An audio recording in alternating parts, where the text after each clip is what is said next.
Hey everybody, welcome to Gregsbeerreviews today. Hey, let's take a walk and go see what's in the fridge today.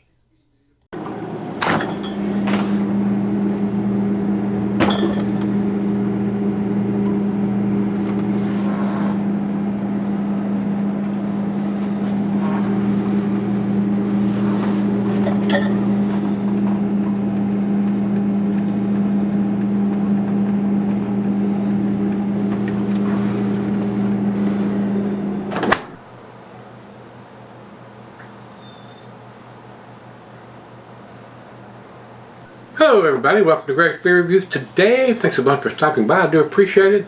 Today's beer comes from Frost Beer Works. We did one the other day. This is their Plush. They use a kind of a plain Jane label on their beers so far as I've seen. Like I said, this is their Plush and it is an 8% double IPA. It doesn't give you a lot of information on the can here. Other than what I just read off of it, and it is canned on 03/17 of 21, so still fairly fresh. According to what Beer Advocate says, it's a double dry hop double IPA, so it doesn't say that on the label though. Untapped. Says Plush lays a soft mouthfeel and dank juiciness on your palate. A diverse blend of hop varieties and modified grain bill differentiates this beer from Lush.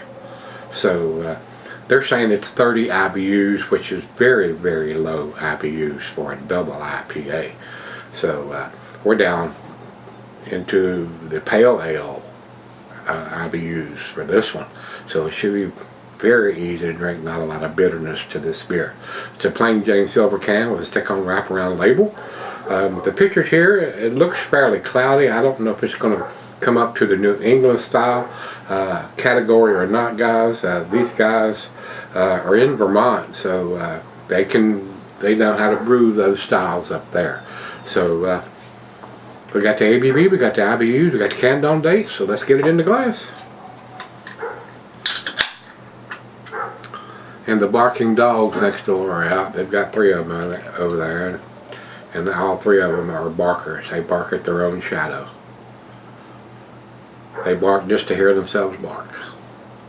Yeah, all the neighbors around here just love it. The guy next door on the other side of them, he works night shift and he had to go buy earplugs to sleep because they got the dogs out there during the day just yapping their heads off. Thought it was going to be a good thing when that guy moved in. Then he moved in his whole family.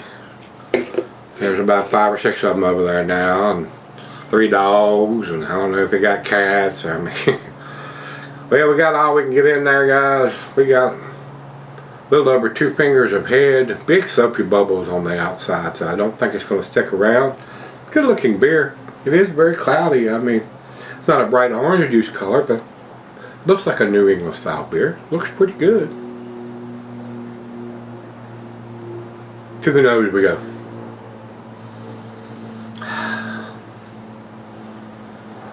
And I'm getting the dankness. Maybe this is some citrusy pine.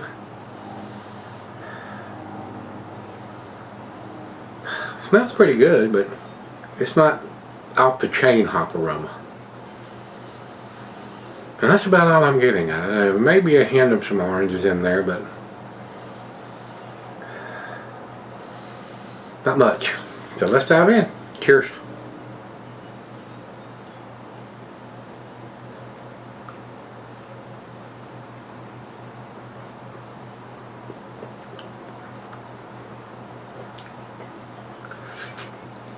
Same on the taste. Little bit of citrusy orange.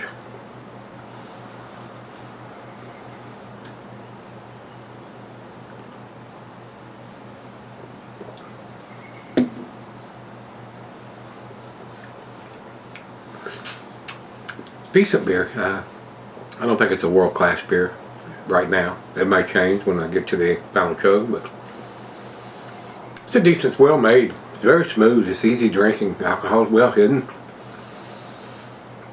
but not a lot of different. I don't know what hops they've used on this. It's kind of one-dimensional to me, but that's okay too. It may be a single hop. They may have used the same hop in the brewing process. So I don't know. I didn't go to the website and try to research a lot of that information. If you're interested, you can do that. So I just try to grade it on all the beers, and that's how I've done it. I very, very rarely go to a website and look up the information. I base it on what they're telling me on the package, whether it's a bottle or a can, and pass that on to you. If they want us to have more information, they should put that on the label. That's how I feel. It's just my opinion. So let's get the back end poured in there if we can get it all. Still got quite a bit in the can here. It pours such a monster head. Seems to be very well carbonated.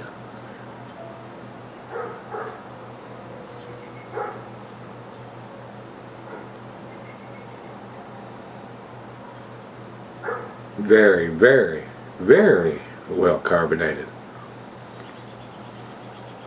But it's all in there. Anyway, it is right out of the fridge, guys. It's fairly chilled. So let's go sip on it and let it come up to room temperature, and I'll be right back. Alright guys, I'm back. Been sipping on it for over an hour now. With that monster head, it has left a very nice looking lacing on the glass. Usually when you have a beer that's heavily carbonated and you get a big head like that, it's going to leave a lot of lacing on the glass. So if you like that, swirl the beer around a little bit before you pour it, and it'll increase that head factor. So usually, not always, but usually. To me, guys, it's a decent beer. It's a tasty beer. It's not world class or anything like that to me, but it's kind of one-dimensional. So, but it is tasty. A nice beer. We'll put it that way. It does have the ABV and the can date on it. That's the two things I look for when I pick up IPAs and double IPAs. So, final chug.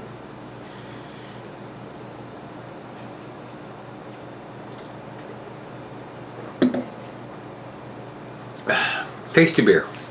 It is a tasty beer. Very easy drinking. I mean, the bitterness is non-existent almost on this one.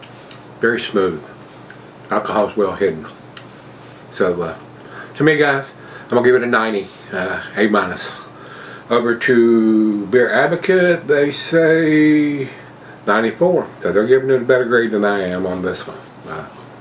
I've had better New England style beers, put it that way.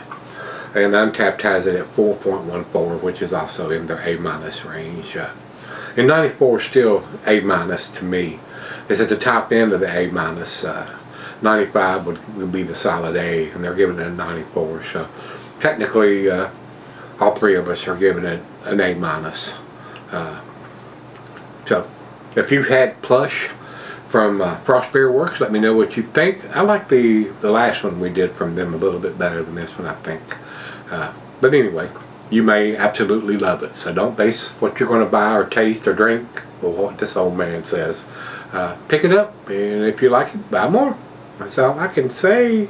So we have it, guys. If you, like I said, if you've had this one, especially the 2021 edition, let me know what you think. Till we meet again, let's go see what's in the fridge.